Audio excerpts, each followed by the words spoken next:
Therefore,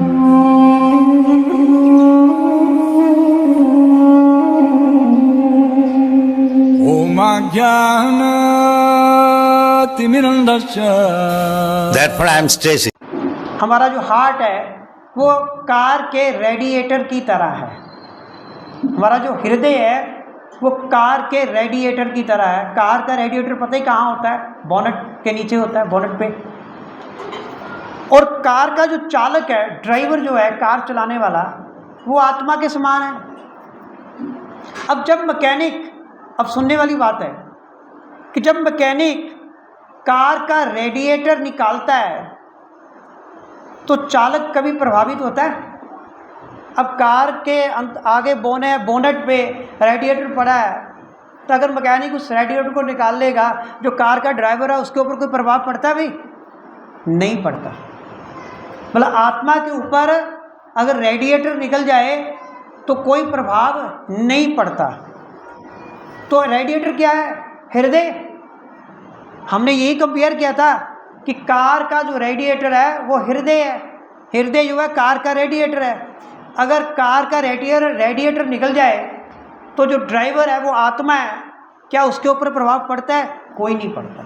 इसी प्रकार अगर हार्ट निकाल भी लिया जाए तो आत्मा के ऊपर कोई भी प्रभाव नहीं पड़ता। आत्मा सूक्ष्म रूप में वहाँ पे रहती है, सूक्ष्म हृदय में रहती है।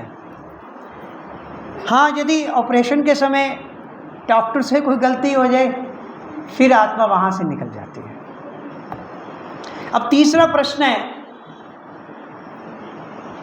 मृत्यु के समय आत्मा का क्या होता है? बहुत से लोग पूछते हैं। तो मृत्यु के समय आत्मा और सूक्ष्म शरीर अपने स्थूल शरीर को सदा सदा के लिए छोड़ देते हैं। जब व्यक्ति की मौत होती है, डेथ होती है, तो उस वक्त आत्मा और जो सूक्ष्म शरीर है, दोनों ही स्थूल शरीर को, ये जो 5 तत्वों से बना हुआ शरीर है, दोनों ही इसको छोड़ देते हैं। अब सूक्ष्म शरीर क्या होता है? सूक्ष्म शरीर 3 चीज़ों से मिलकर बना होता है, मन, बुद्धि और अहंकार। सूक्ष्म शरीर जो है वो 3 चीज़ों से मिलकर बना हुआ है, मन, बुद्धि और अहंकार। कि जब हमारी मृत्यु होती है हमारा सूक्ष्म शरीर भी निकल जाता है वहाँ से, हमारे अंदर से, और आत्मा भी निकल जाती है। और अंतिम क्षणों में, जब हमारी मृत्यु होती है, कहते हैं अंतिम क्षणों में हमें अपने पूरे जीवन का घटनाक्रम एक फिल्म की तरह मन में दिखाई देता है। कि जब आपकी मृत्यु हो रही होती है ना, तो सूक्ष्म शरीर बाहर आ गया। सूक्ष्म शरीर किससे बना हुआ है? मन, बुद्धि और अहंकार से। और जैसे ही आपके शरीर से आत्मा निकल रही है तो आपका मन जो है आपको सारी पिक्चर दिखाता है। एक बार मरने से पहले आपके मन के द्वारा आपको सारी फिल्म दिखती है कि शुरू से लेकर मैंने क्या क्या किया, कितने बुरे कर्म किए, कितने अच्छे कर्म किए, कितनों को मैंने तंग किया, कितनों को मैंने फ़ायदा किया, कितने मैंने पाप कर्म किए। तो सारी फिल्म एक बार कुछ ही क्षणों में वो मन जो है आपको सारी पिक्चर दिखा देता है। और सूक्ष्म शरीर में जमा, हमारे मन में, हमारी बुद्धि में, हमारे सूक्ष्म शरीर में जमा हमारे विचार, हमारी भावनाएं, हमारी इच्छाएं, हमारी आत्मा को उन्हीं के अनुरूप एक नए स्थूल शरीर में ले जाती है। कि जो जो विचार हमारे मन में है, जो जो भावनाएं हमारे मन में है, जो जो इच्छाएं हमारे मन में है, हमारे सूक्ष्म शरीर में है, तो वो सूक्ष्म शरीर हमारी आत्मा को वहीं ले जाता है, वैसे वैसे शरीरों में ले जाता है। अगर हमारे मन में विचार है मैंने मांस खाना है, शुरू से हमारे मन में रहा कि हमारे पास पैसा हो, या हमारे मन में कुछ और ऐसे विचार है, तो फिर क्या करता है सूक्ष्म शरीर? आपकी आत्मा को कहाँ ले जाता है? आप मांस खाना चाहते हैं, आपको चीते का, टाइगर का शरीर मिल जाएगा। आप धन कमाना चाहते हो तो वो आपको कौन सा शरीर मिल जाएगा? सांप का शरीर मिल जाएगा। सांप हमेशा खजाने पे बैठा रहता है। तो गीता में भगवान श्री कृष्ण कहते हैं यम यम वाप स्मरण भावम त्यजतन्ते कलेवरम तम तम मैवेति कौनते सदा तद भाव भाविता, कि हे कुंती पुत्र, शरीर त्याग करते समय मनुष्य की जैसी भावना होती है निश्चित ही उसे वह शरीर प्राप्त हो जाता है। कि मरते समय जो जो विचार उसके मन में होते हैं उसे अगले अगले वही शरीर जो है वो प्राप्त होते हैं। इसीलिए कहते हैं कि हमारे विचार जो है कृष्णमय होने चाहिए। तभी तो प्रभुपाद ने अपनी संस्था का नाम रखा कृष्ण भावना अमृत संघ, कि हमारी भावना कैसी होनी चाहिए, कृष्ण भावना होनी चाहिए। अगर हमारी भावनाएं कृष्ण भावनाएं होंगी तो मरते समय हमें किसका विचार आएगा, हमारी कौन सी भावनाएं होंगी, कृष्ण भावनाएं होंगी। फिर हमें भगवान कृष्ण जैसा ही शरीर प्राप्त होगा और हम वैकुंठ धाम जाएंगे। जिस प्रकार, बड़ी इंटरेस्टिंग है ये, जिस प्रकार वायु विभिन्न प्रकार की गंध ले जाती है, जब हवा चलती है तो वो अपने साथ गंध भी लेके जाती है। गंध का मतलब फ्रेग्रेंस, खुशबू। उसी प्रकार भौतिक जगत में, इस भौतिक संसार में जीव आत्मा एक देह से दूसरी देह में अपने साथ जीवन की सारी धारणाएं, सारी भावनाएं, सारी इच्छाएं लेके जाती है। कि जैसे हवा चलती है तो सुगंध भी उसके साथ चलती है, और इसी प्रकार जैसे ही हम एक शरीर से दूसरा शरीर बदलते हैं, जो जो हमारी इच्छाएं थी, जो जो हमारी भावनाएं थी, जो जो हमारी जीवन की धारणाएं थी, वो सभी अगले शरीर में चली जाती है, साथ ही जाती है। फॉर एग्जाम्पल, जिस प्रकार हम अपनी मूल्यवान वस्तु को चुरा कर ले जा रहे, चोर का पीछा करते हैं। अगर कोई चोर हमारी बहुत ही कीमती वस्तु चुरा के ले जाए तो हम क्या करते हैं, हम उसके पीछे भागते हैं उसको पकड़ने के लिए। ऐसे ही करते हैं, भागते कि नहीं। और उसी प्रकार मन की वासनाओं से अत्यधिक आसक्ति के कारण आत्मा जो है सूक्ष्म शरीर के पीछे पीछे अगले शरीर में चली जाती है। कि जो आत्मा है वो किसके पीछे जाती है, सूक्ष्म शरीर के। सूक्ष्म शरीर के पीछे क्यों जाती है, क्योंकि सूक्ष्म शरीर में क्या होता है, मन होता है। और मन में क्या होती हैं, हमारी आसक्तियाँ होती है, हमारी इच्छाएं होती है। तो हम लोग भी क्या कर, फिर सूक्ष्म शरीर के पीछे पीछे आत्मा जो है भागती है। जैसे हम चोर के पीछे भागते हैं तो मन किसको चुरा के लेके जा रहा है, मन किसको चुरा के लेके जा रहा है, मन क्या है, सूक्ष्म शरीर। मन सूक्ष्म शरीर है, और मन किसको चुरा के लेके जा रहा है, हमारी काम वासनाओं को, हमारी आसक्तियों को, हमारी डिज़ायर्स को, हमारी इच्छाओं को मन लेके जा रहा होता है। तो हमारी आत्मा भी फिर उसके पीछे पीछे जाती है। समझ आ रही बात जी। उसके बाद आत्मा का माप क्या है, मेजरमेंट ऑफ द आत्मा। भगवद गीता में इसका वर्णन है, इवन मुंडक उपनिषद में भी इसका वर्णन है कि आत्मा का माप है हमारा जो बाल होता है, शरीर का बाल, इस बाल का जो अग्रभाग होता है उसके 10,000 में भाग के बराबर होता है। मतलब हमारा बाल है, एक बाल की नोक है, उसके आप 100 हिस्से कर दो। पहले छोटे से बाल के 100 हिस्से कर दो, फिर एक हिस्से को पकड़ लो, फिर उस और एक छोटे हिस्से के फिर और 100 हिस्से कर दो, तो वो जो माप आएगा वो आत्मा का माप है। तो वो है एक बाल का 1/10,000वां हिस्सा। मतलब आत्मा इतनी सूक्ष्म है और अत्यंत छोटी होने के कारण आत्मा इतनी छोटी है, इसको हम देख नहीं सकते। चाहे साइंटिस्ट्स ऐसे सूक्ष्मदर्शी क्यों ना बना ले जो आत्मा से भी छोटी वस्तु को देख सकते हैं। कहते हैं कि साइंटिस्ट चाहे ऐसी सूक्ष्मदर्शी क्यों ना बना ले जो आत्मा से भी छोटी वस्तु को देख सकते हैं, कहते फिर भी आत्मा जो है उन सूक्ष्मदर्शियों से नहीं देखी जाती, क्योंकि आत्मा आध्यात्मिक है, स्पिरिचुअल, तभी तो इंग्लिश में कहते हैं स्पिरिट सोल। और आत्मा आध्यात्मिक है, आत्मा को आध्यात्मिक यंत्रों के द्वारा ही देखा जा सकता है। आत्मा को देखने के लिए हमें आध्यात्मिक यंत्र चाहिए, आत्मा को देखने के लिए हमें आध्यात्मिक दृष्टि चाहिए। अब नेक्स्ट प्रश्न है, वैसे तो कईयों को पता ही है, क्या पशुओं में आत्मा होती है?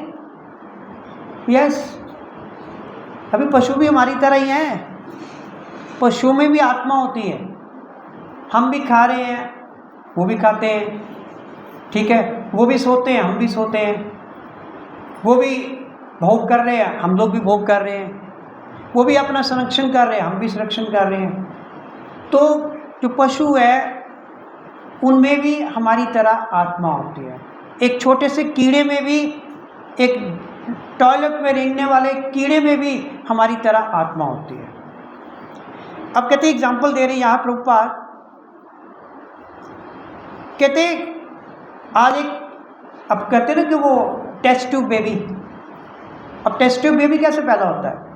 कहते गर्भ के बाद टेस्ट ट्यूब जो बेबी, जो शिशु जो है वो विकसित किया जाता है साइंस के द्वारा, उसमें भी हम लोग लिविंग सेल्स लेते हैं, जीवित कोशिकाएं लेते हैं, ऐसे ही लेते हैं ना, मरी हुई तो लेते नहीं है।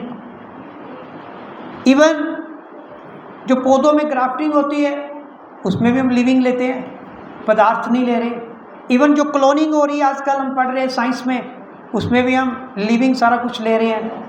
तो इसका मतलब क्या है कि पदार्थ से आत्मा जीवन नहीं बनाया जा सकता। हाँ, पदार्थ से क्या बना सकते हैं? पदार्थों से आत्मा के रहने के लिए निवास बनाया जा सकता है।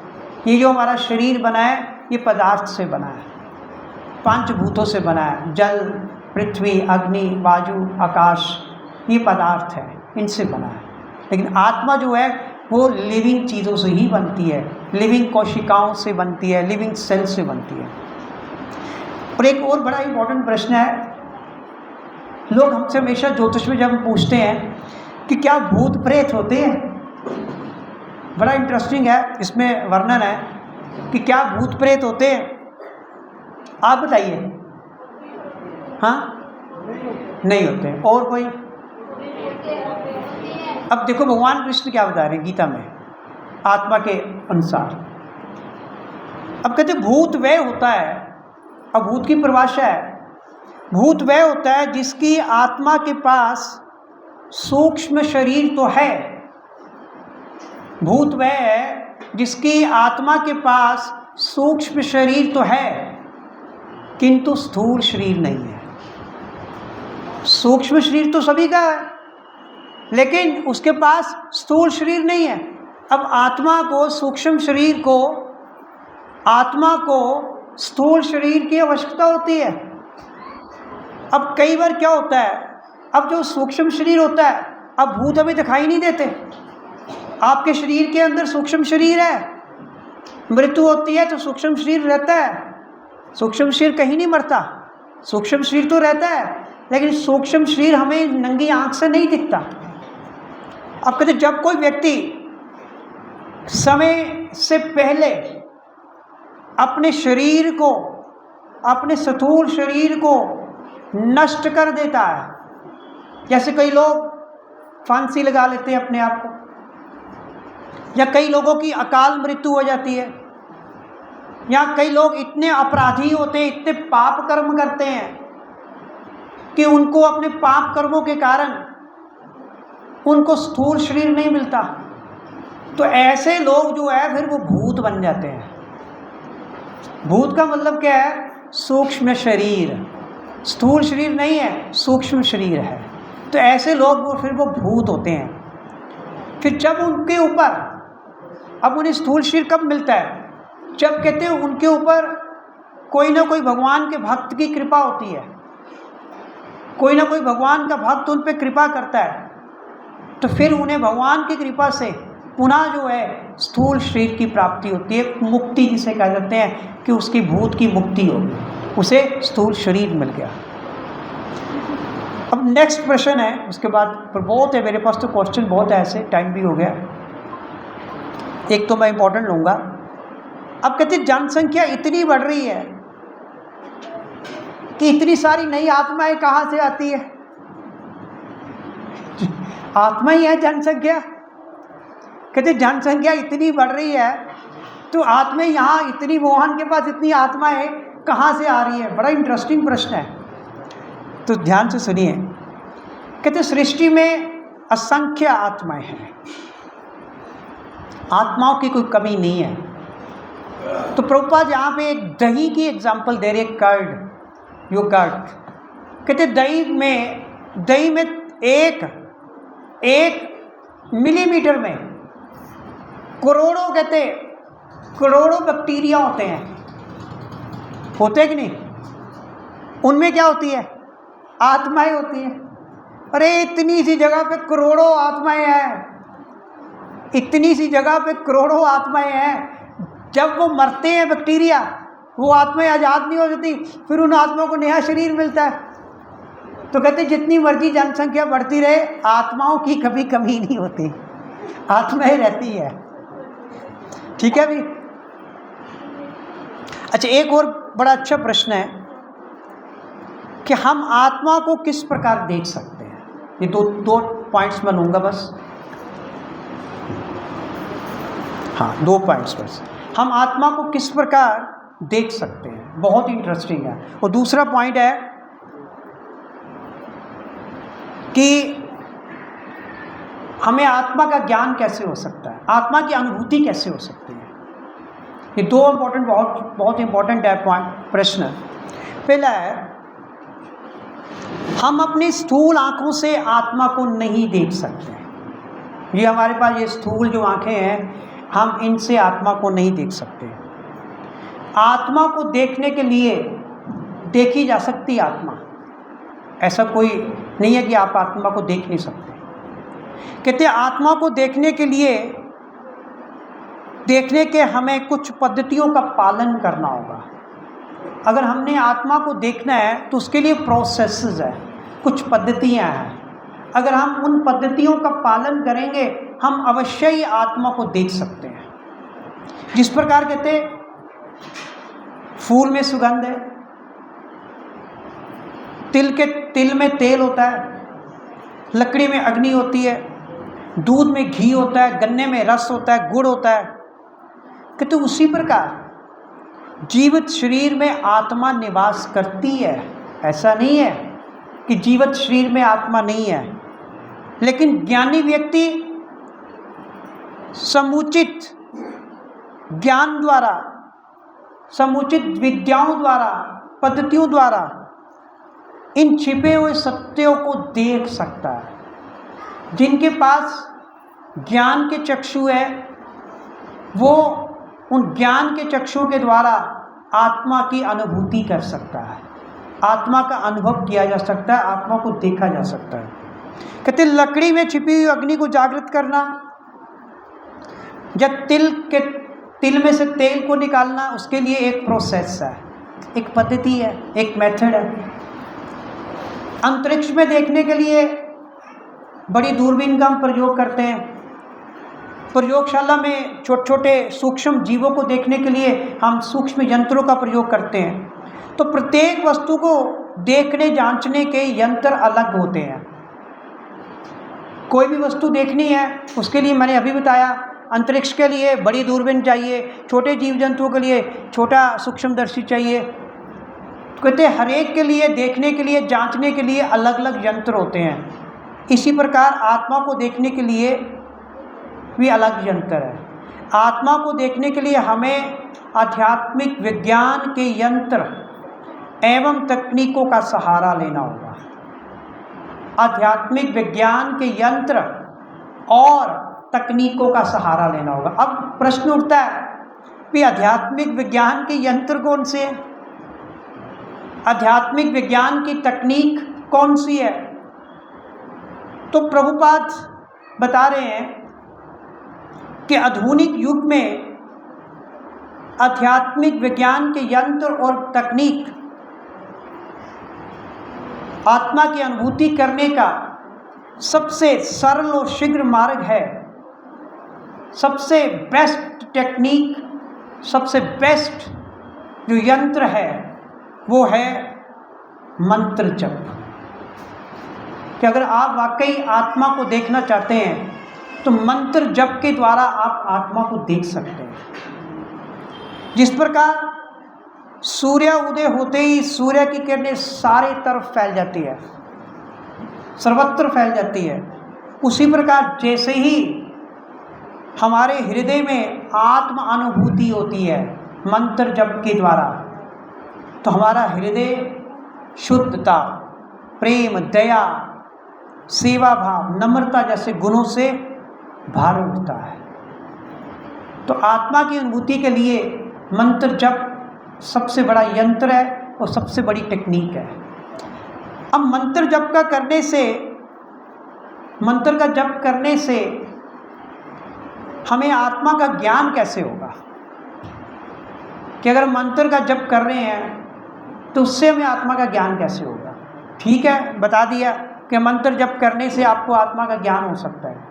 अब नेक्स्ट प्रश्न है कि मंत्र जप करने से आत्मा का ज्ञान होगा कैसे? तो कलि संतरण उपनिषद में कहा गया है कि कलयुग में आत्मा को समझने का एकमात्र मार्ग है हरे कृष्ण महामंत्र।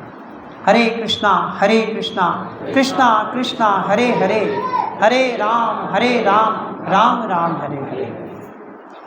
कहते सच्चे हृदय से, अगर सच्चे हृदय से भगवान के नामों का जप करने से, अगर हम सच्चे हृदय से भगवान के नाम का जप करते हैं तो क्या होता है कि हमारे हृदय में अनादि काल से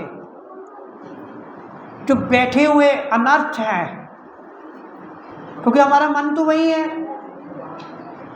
शरीर तो बदल रहा है लेकिन सूक्ष्म शरीर तो वही रहता है। वही मन जो आज से करोड़ों जन्मों पहले हमारा मन था, वही मन एक शरीर से दूसरे, दूसरे से तीसरे बदलता जा रहा है।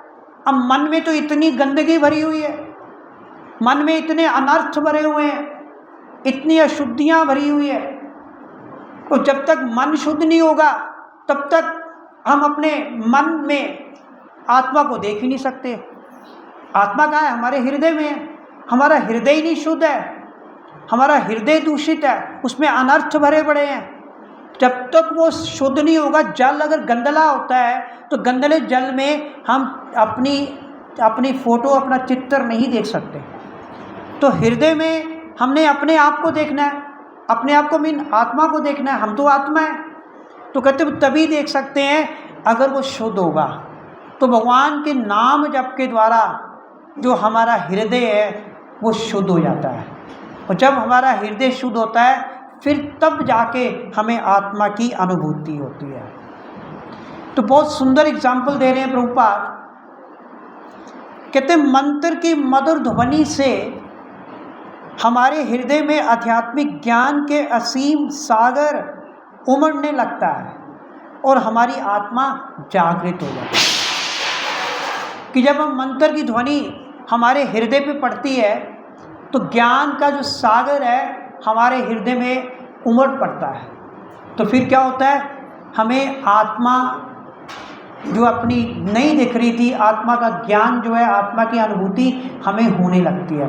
तो यहाँ पे एक सिंपल एग्जांपल दे रहे हैं। कहते हैं आदमी जब रात को सोया होता है, जब हम रात को सोते हैं तो हमारी सारी इंद्रियां जो होती है वो सोई होती है, सोई होती है ना। आदमी मरा ही होता है एक तरह जब सोया होता है, लेकिन एक इंद्रिय है जो कार्य करती है। बता सकता है कोई? जब आदमी रात को सोया होता है उसकी सारी इंद्रियां सो जाती है, लेकिन एक इंद्रिय कान, हमारे कान जो है वो हमेशा जागते रहते हैं। तो इसलिए जब हम रात को सोए होते हैं तो हम क्या करते हैं? घड़ी से अलार्म लगाते हैं कि चाहे हमारी सारी इंद्रियां सोई हुई है, लेकिन जैसे ही अलार्म बजेगा कान में वो जाएगा। तो वो कान में जब जाता है तो हमें जागृत कर देता है। इसी प्रकार जब हम हरे कृष्ण महामंत्र का जप करते हैं, जब हम हरे कृष्ण महामंत्र का जप करते हैं तो वो जो शब्द ध्वनि है तो वो हमारे अंदर हृदय में एक अलार्म देती है। क्या देती है? अलार्म। तो जब हमारा हृदय उस अलार्म को सुनता है तो हमारा हृदय जागृत होता है, फिर उसे हमें आत्मा की अनुभूति होती है, फिर आत्मा हमें दिखती है। तो इस प्रकार हरे कृष्ण महामंत्र का जप जो है हमें आत्मा को दिखाने में हमारी सहायता करता है। तो काफ़ी और भी पॉइंट्स है, जैसे क्या आत्मा इच्छा शून्य होती है? कोई लोग पूछते हैं कि आत्मा की भी इच्छाएं होती है? ये आप प्रश्न दिमाग में रखिए, किस वक्त डिस्कस करेंगे। क्या कहते मायावद आत्मा और मायायुक्त आत्मा होती है? कोई मायावद और माया मुक्त। फिर एक और प्रश्न है, क्या आत्मा भगवान बन सकती है? बड़े इंटरेस्टिंग है। अच्छा, कई लोग आत्मा को भगवान मानते हैं, क्यों मान लेते हैं? ऐसे कई प्रश्न हैं। क्या आत्मा भगवान में लीन होती है? हम कहते हैं वो ब्रह्मलीन हो गया, आत्मा भगवान में लीन होगी, ऐसे प्रश्न है। एक और प्रश्न है, क्या दो आत्माएं एक जैसी हो सकती हैं? ये लास्ट प्रश्न है, इसका उत्तर मैं देता हूँ। क्या दो आत्माएं एक तरह हो सकती है? इसका उत्तर है नहीं। गुण के आधार पर तो दो आत्माएं, क्या चार आत्माएं, क्या सभी आत्माएं एक तरह की होती हैं। अगर आध्यात्मिक दृष्टि से देखा जाए तो सभी आत्माएं समान हैं। सभी आत्माओं की आध्यात्मिक गुण क्या है? सत्य चित्त अनंत। आत्माएं क्या है? सत्य चित्त अनंत, सच्चिदानंद। आत्मा भी सच्चिदानंद है, जैसे भगवान सच्चिदानंद है। आध्यात्मिक दृष्टि से तो सभी आत्माएं समान है, लेकिन अगर भौतिक दृष्टि से देखा जाए तो आत्माएं समान नहीं है। मैं जुड़वा हूँ, मेरी भी एक सिस्टर है, हम लोग जुड़वा है, तो दो आत्माएं है ना। दोनों आत्माओं में कितना डिफरेंस है? एक मेल है, एक फीमेल है, भौतिक दृष्टि से देखा जाए, ठीक है। और भी कई डिफरेंसेस है, मतलब भौतिक दृष्टि से दो आत्माएं कभी भी समान नहीं होती, एक जैसी नहीं होती। हाँ, आध्यात्मिक दृष्टि से सारी आत्माएं एक समान हैं। तो ऐसे कई प्रश्न हैं, तो मैंने कोशिश की कि आपको आत्मा के बारे में थोड़ा बहुत पता चले, कि जो कि भगवद गीता के दूसरे अध्याय में भगवान कृष्ण बता रहे हैं। हरे कृष्ण। श्रील प्रभुपाद की जय।